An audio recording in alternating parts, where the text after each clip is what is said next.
You think cowboys simply enjoyed a rustic cup of joe by the campfire, but they had mastered techniques for brewing caffeine that would send a modern barista into cardiac arrest. Here is the thing about cowboy coffee that sounds completely backwards. Drinking it the way they made it wasn't just about waking up. It was often about surviving the very water they used to brew it. Yeah, you heard that right. The romantic image of the Wild West is literally everywhere in movies. But taking even a few sips of authentic 1870s trail coffee would make your modern stomach panic and start shutting down. The acidity content in their brew was about 3 times higher than what your digestive system is designed to handle. When you drink it, your body desperately tries to dilute all that acid and grit, often leading to severe cramping that could double over a grown man. It is like trying to put out a stomach fire with gasoline. Cowboys figured this out the hard way during those brutal months on cattle drives. The chuckwagons back then were basically mobile survival stations with extremely limited storage space. Fresh coffee beans took up massive room in sacks, and the cook, often called the cookie, had to choose between carrying more coffee or more essential survival supplies like flour and bacon. Most chose coffee, thinking they would figure out the brewing logistics later. Bad choice. Crews would watch their coffee supplies dwindle day after day, leading to a state of caffeine withdrawal that made armed men incredibly irritable. Desperate cowhands would sneak scoops of raw beans when no one was looking, chewing them to get a fix, only to crack their teeth or become violently ill within hours. Their bodies would jitter, they would get severe headaches, and their minds would start playing tricks on them in the heat. Some cowboys reported seeing phantom stampedes on the horizon that weren't actually there, hallucinations brought on by exhaustion and lack of stimulation. The smart trail bosses quickly learned that a lack of caffeine could destroy a crew faster than any band of rustlers or hostile encounter. Stories spread through every saloon from Dodge City to Tombstone about cattle drives found scattered and chaotic, their crews fighting amongst themselves because the coffee ran out while surrounded by endless prairie. These weren't just scary tales, they were warnings. A hot, strong cup of coffee became more valuable than the gold in a prospector's pan. Seriously, the cookie would guard his coffee sack like a bank vault, because that is exactly what it was. When the coffee ran low, even the most loyal crew members would turn violent. Mutinies started over weak coffee rations more often than unfair pay splits. A famous trail boss once said his biggest fear wasn't a stampede or a thunderstorm. It was running out of Arbuckle's coffee with 300 miles left to the railhead. Smart cowboys realized they needed to become brewing experts or risk watching their crews collapse from lethargy in the middle of the world's most unforgiving landscape. The irony was perfect and deadly.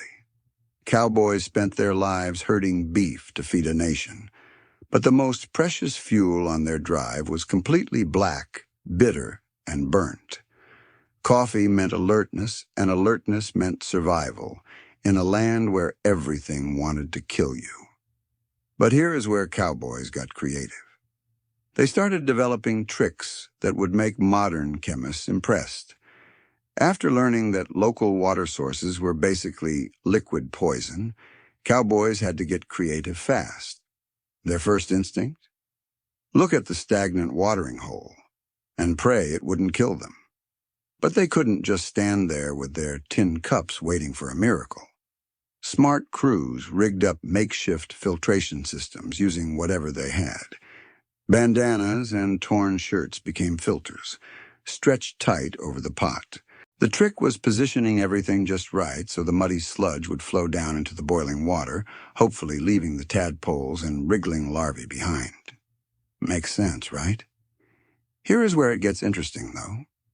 Cowboys quickly discovered that using dirty clothes was like trying to brew coffee through a sweat-soaked gym sock that had been marinating in horse sweat for weeks. Gross. So they developed a washing routine, cleaning their cloth filters thoroughly before any brewing attempt. This meant precious time and clean water spent on preparation, but it was worth avoiding that nasty locker room taste. Then there were the grinders, or rather the lack of them. Cowboys became surprisingly good at improvised mechanics, creating crushing methods using rifle butts, rocks, and metal handles. These makeshift systems could pulverize every precious bean into a coarse dust straight into the boiling water. Some crews got so good at this that they could grind enough for 20 men during a brief dawn stop. But wait, it gets weirder. When the grinder wasn't available, desperate cowboys turned to nosebag brewing. They would put the beans in a leather sack and smash them with a hammer or the back of an axe, leaving them exposed to the open air and dust. Come morning, they would dump the chaotic mix of chunks and powder into the pot. The consistency was terrible. Maybe a mix of dust and half beans. But every grain counted when you are dying for a fix. The real problem with all these methods? The water source doesn't follow a cowboy's schedule. Drives could go weeks without finding a fresh stream, especially in certain parts of Texas and New Mexico. Alkali water, water rich in salts and minerals, was a constant plague. It tasted bitter, soapy, and would wreak havoc on the bowels. Brewing coffee with alkali water worked better in some regions than others, depending on the mineral concentration. Clever cooks started combining techniques. They would set up permanent rain barrels on the side of the wagon, while also rotating water scouting duties among the crew. The most successful outfits treated water sourcing like a military operation.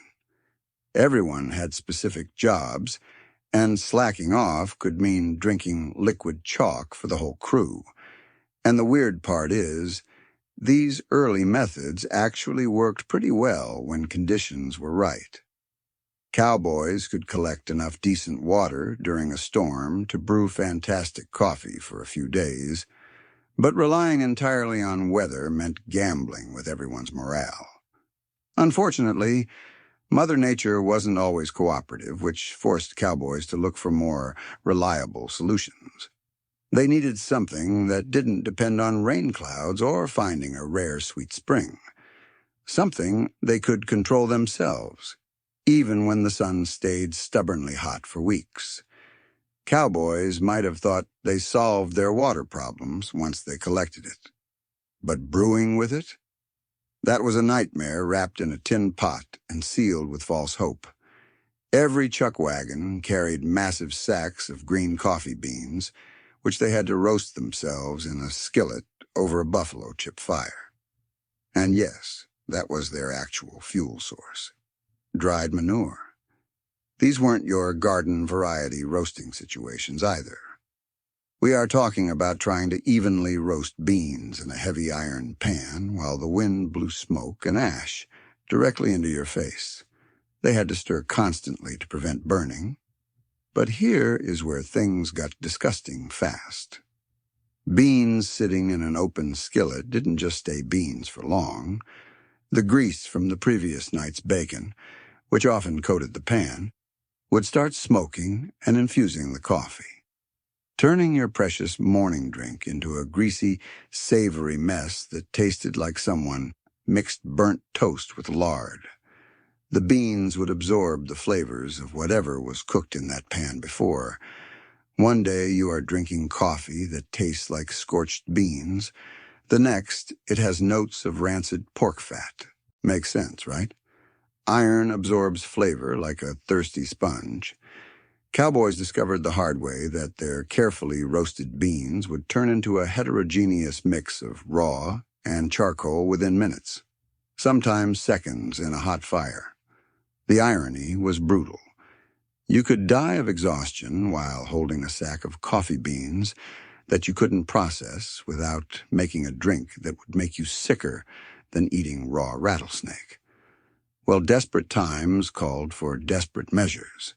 Cowboys weren't exactly known for giving up easily, especially when their sanity depended on it. They started experimenting, trying anything that might keep their coffee drinkable. Some crews tried adding molasses to the roast, hoping the sugar would coat the beans and prevent burning.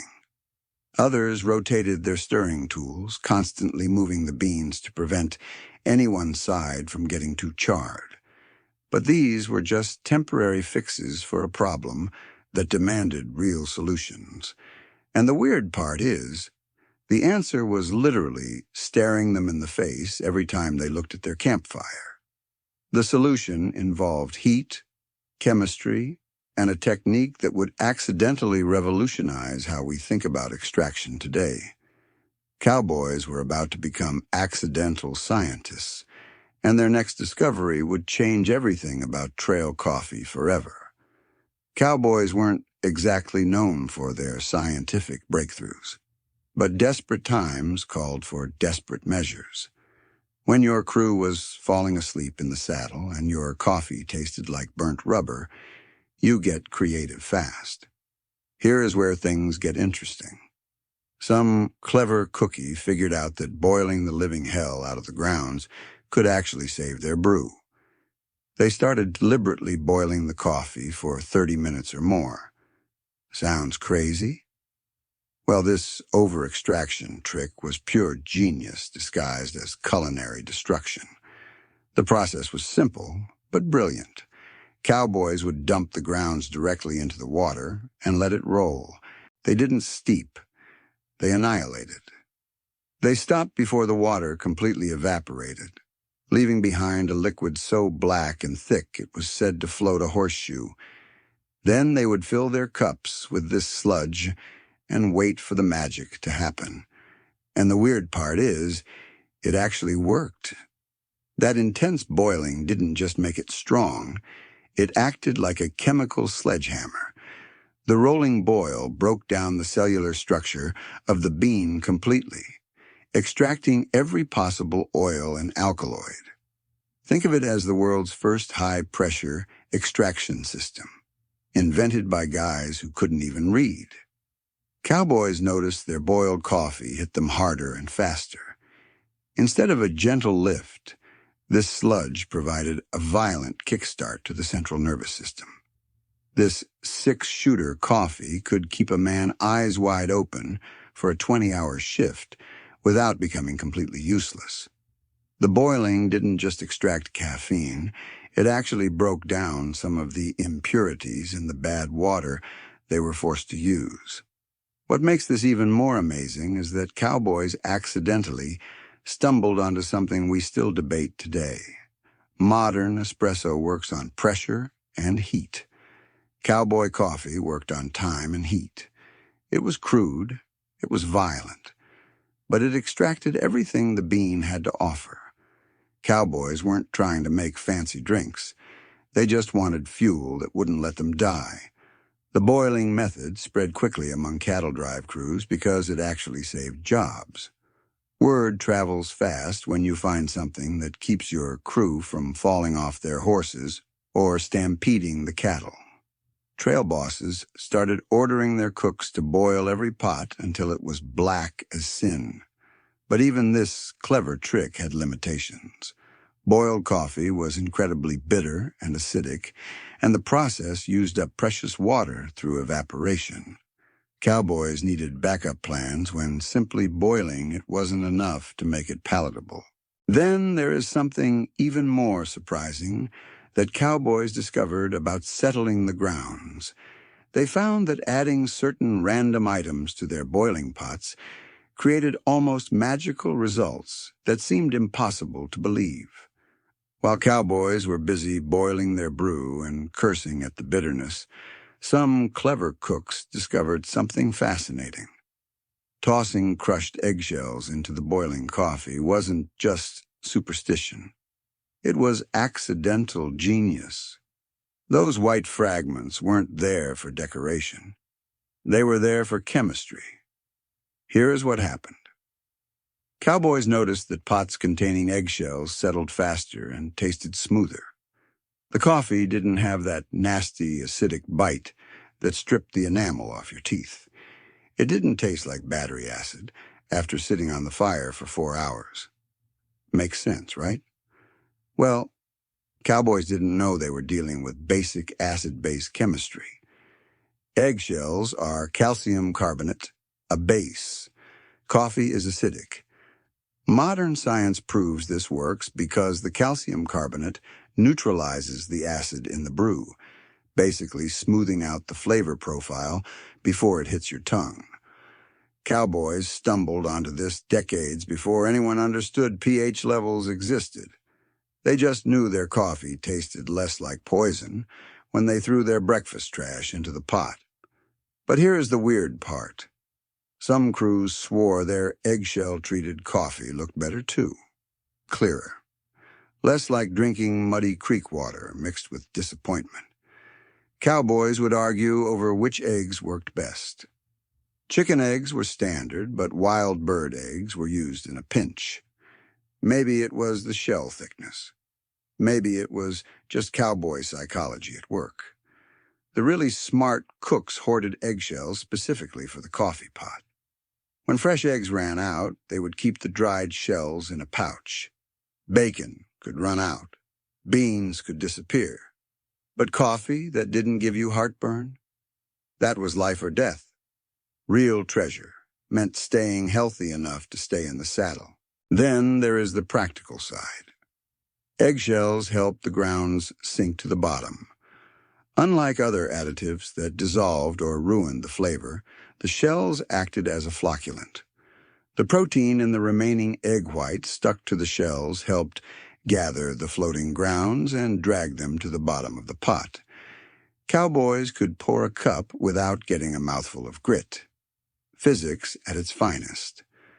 Modern campers still use this trick for the same reason. It is a simple, effective hack that turns sludge into a drinkable beverage. Those desperate cowboys accidentally discovered something that science teachers demonstrate in classrooms today. Not bad for guys who thought bathing was a yearly event. Of course, eggshells weren't perfect. They couldn't fix coffee that was already completely burnt. It worked best as a clarifier, not a miracle cure. Smart cowboys learned to add their shells right as the boil finished. Not wait until the coffee was already ruined. The eggshell trick spread through the camps faster than gossip about a gold strike. Cooks who ignored this method often found themselves dealing with grumpy crews and complaints about mud in the cup. But even eggshells had their limitations when supplies ran dry and hens were hundreds of miles away. That's when cowboys needed something more dramatic than shells and boiling. While eggshells and boiling helped keep the coffee drinkable, cowboys still faced their biggest nightmare, running out of coffee entirely. That is when the craftiest cooks turned to what sounds like pure madness, turning random plants and grains into something that looked like coffee. The process called stretching wasn't new, but cowboys had to get creative with prairie materials. Roast barley, catch the aroma, grind it up, and boom, you have a filler. Simple in theory, absolutely brutal in practice when you are expecting caffeine and get hot grain water. A famous cook named Panhandle Pete actually ordered his crew to harvest chicory root found along the trail. His crew thought he was crazy until they realized this weed could stretch their supply for another week. The setup used dried roots roasted over the fire alongside the few remaining beans. But here is where it gets interesting and dangerous. These substitutes provided zero caffeine. Cowboys had to balance the flavor of the filler with a physiological need for stimulation. Talk about a placebo effect. The fuel problem was massive too. Every piece of wood burned to roast chicory was wood that couldn't be used for warmth. Some crews got so desperate, They started burning dried cactus skeletons, sagebrush, anything that would flash hot. The smell must have been absolutely unique. Then there is the texture issue nobody talks about. These homemade fillers didn't grind the same way coffee beans did. We are talking about a cup full of fibrous sludge that felt like drinking wet sawdust. A thirsty crew needed comfort, not a reminder of their poverty. Smart cowboys learned to mix the real coffee with the fake stuff in ratios. They would start with 100% coffee, then 90-10, then 50-50 as the drive went on. Some crews even took turns scouting for wild berries or nuts to roast, trying to find anything that would darken the water. The chicory root cowboys used often came from the roadside, dug up with knives. Ironic that their coffee was literally coming from the dirt they rode over. Cowboys discovered that chicory worked better than other roots because it had a dark, bitter flavor that mimicked the bite of real coffee. Of course, stretching wasn't their only trick. When the fillers ran low or the taste became too unbearable, cowboys had to get even more creative with their survival methods. While boiling and stretching were clever solutions, cowboys didn't stop there. Desperate times called for desperate measures, and some crews got downright terrifying with their brewing tricks. The most legendary backup plan? Adding a pinch of gunpowder to the coffee. Now, this wasn't about blowing anything up, though that was probably a risk. Cowboys believed that mixing a bit of black powder into their water or coffee actually energized them and toughened their spirits. This was purely psychological. Or maybe the nitrates in the saltpeter gave a slight physiological reaction, expanding blood vessels. Cowboys discovered that a gunpowder coffee before a fight or a stampede made them feel invincible. It was the original energy drink, minus the safety regulations, but gunpowder wasn't the only weapon in their arsenal. Some crews swore by adding a pinch of salt to the grounds. Salt blocks bitterness. It's a biological fact. By adding salt, the intense, acrid flavor of overboiled, stale coffee was masked, making it taste smoother and sweeter. Cowboys would also toss in a scrap of salt pork skin when they could spare it. The fat would rise to the top, sealing in the aroma and adding caloric value. A keto coffee, 100 years before, it was a trend. One day you are drinking coffee that tastes like pure bitterness. The next, it has a savory, rich mouthfeel. Makes sense, right? Fat carries flavor. Cowboys discovered the hard way that their lean diets left them craving fats, and drinking it was an efficient delivery system. The salt trick spread quickly because salt was cheap and always available for the cattle. Then there were the really desperate attempts. Picture cowboys trying to sweeten their brew without sugar. They would use molasses, which turned the coffee into a thick, tar-like substance. Some crews used honey found in wild hives, risking hundreds of stings for a moment of sweetness. They believed the sugar gave them energy, which was true. Did it work? Yes. Was it pretty gross? Absolutely. The weirdest concoction had to be what some called cayenne coffee. This bizarre drink mixed weak coffee with a dash of cayenne pepper. The heat from the pepper mimicked the burn of strong, hot coffee, even when the water was lukewarm. It tricked the brain into feeling warmth. Cowboys discovered that the capsaicin in the pepper woke them up just as much as the caffeine did. It cleared the sinuses and got the blood pumping. Of course, not every experiment ended well. Some cowboys tried using tobacco juice to spike their coffee, thinking the nicotine would add a kick. What they didn't know was that swallowing tobacco juice induces severe nausea and vomiting.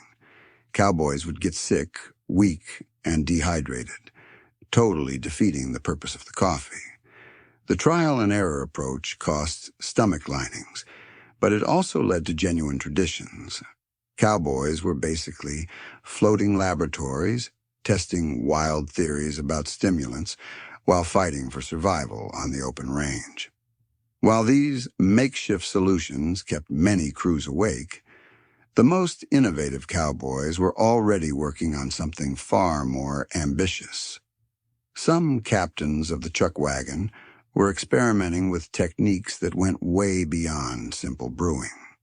Methods that could actually transform the very nature of the coffee experience. When regular boiling wasn't cutting it, cowboys got creative with temperature shock. This technique, called settling, was essential. After the coffee had boiled into a frenzy, they would pour a cup of freezing cold water directly into the pot. This sudden thermal shock caused the grounds, which were tumbling in the convection currents, to instantly seize and sink to the bottom. It cleared the coffee in seconds. Simple in theory, absolutely critical in practice when you don't have a filter. A famous cook named Sourdough Sam perfected this. He knew exactly how much cold water to add to stop the boiling without ruining the heat of the drink. His crew thought he was a wizard, until they realized it was just physics. The cold water increased the density of the liquid at the top, forcing the suspension to collapse. But here is where it gets interesting. This required sparing, clean, cold water, which was a luxury. Cowboys had to balance the need for clear coffee with the need to conserve every drop. Some crews got so desperate they used clean snow in the winter to shock the pot. The hiss of the snow hitting the black liquid was the sound of breakfast being ready. Then there is the seasoning issue nobody talks about. These pots were never washed with soap, ever. The buildup of coffee oils on the inside of the pot was considered essential for the flavor. It was called the patina. Washing a cowboy's coffee pot was a hanging offense. They believed the layers of old coffee added depth and richness to the new brew. In reality, it was rancid oil, but it protected the metal from rusting and gave the coffee a distinct, smoky, metallic twang that defined the era.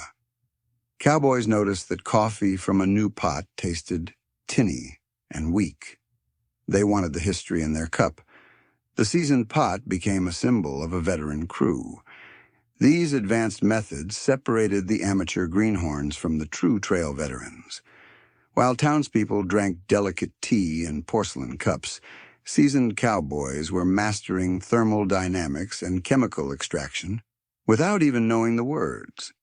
They turned their campsites into chemistry labs where every experiment meant the difference between a good day and a miserable one.